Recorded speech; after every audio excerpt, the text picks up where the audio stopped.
Look in the mirror. Welcome back to Why Hope, the video series that explores reasons for hope in our day. This is Season 5, Episode 2. Season 5 I've called God in the Ordinary.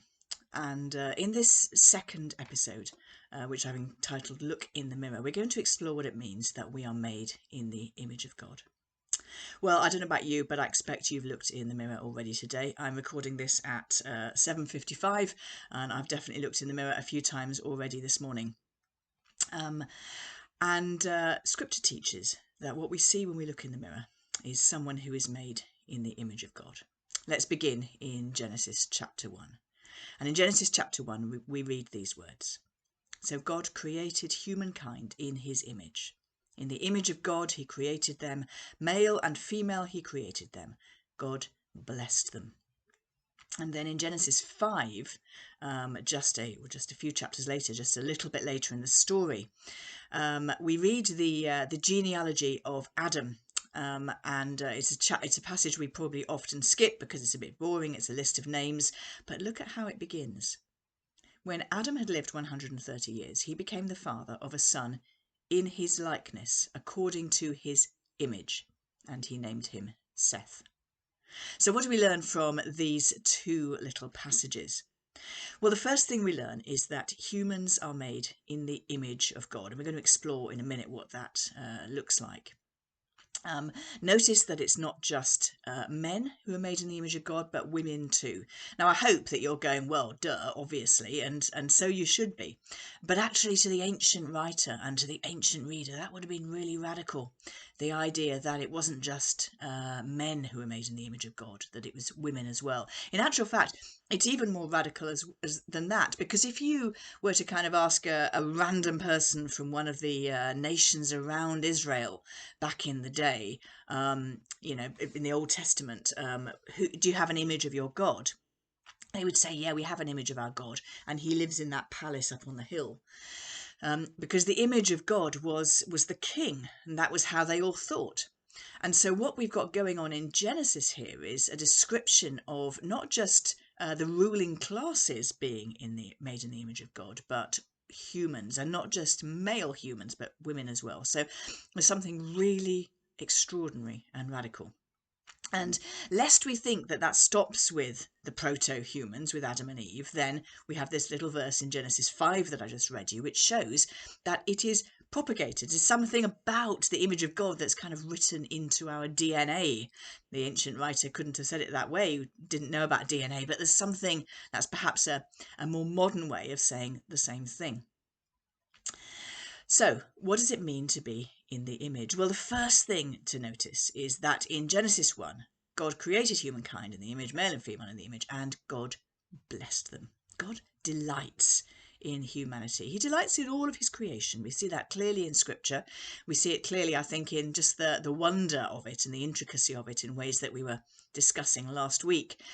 But there is something about humans that he particularly delights in. And he sees the image that he has created and he blesses them. That's the first thing. The second thing, a little bit more technical, I'm not going to kind of tell you how I get here because it would take a whole lecture, really. But the idea of image in the ancient world was associated with representation and rule. So an ancient king would impose his rule upon a place by sending his image there, sending his statue to a far off place to kind of prove that he was king in that place. And every temple had an image of the god, which the god somehow dwelt in, and the image somehow mediated the god's presence to the worshippers. That's what they believed. Now, you may remember that in the Ten Commandments, much, much later in the story, but in the Ten Commandments, people are forbidden to make an image of God. And I think sometimes we miss the logic here. And the logic is you don't need to make an image of God, because look around you.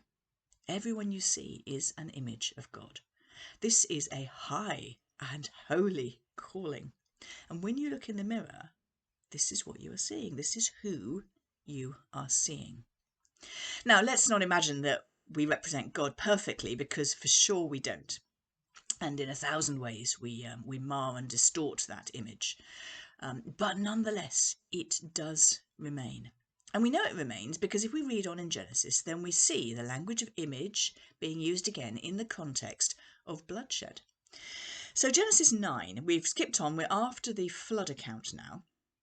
And God is speaking to Noah after the flood, and he reiterates the blessing that he gave to Adam and Eve. He reiterates to Noah and all Noah's descendants.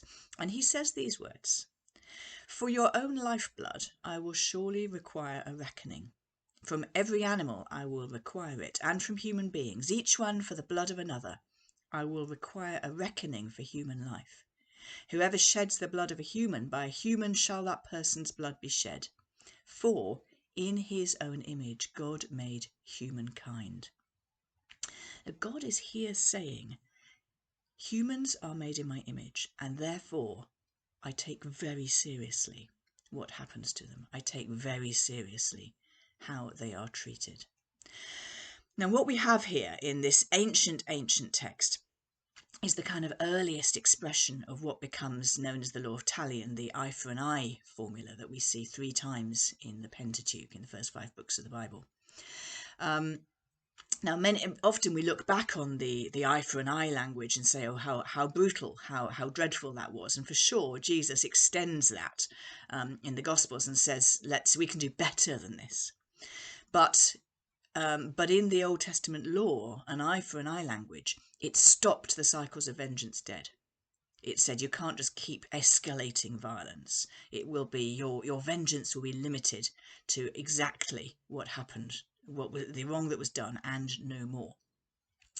And that whole system of limitation of vengeance finds its roots in this verse from Genesis 9 that I just read you. Whoever sheds the blood of a human, by a human shall that person's blood be shed. For in his own image God made humankind. And therefore it is our imagehood which lies at the root of all human systems of justice. Even when they're flawed, they kind of trace back to the fact that we are made in God's image.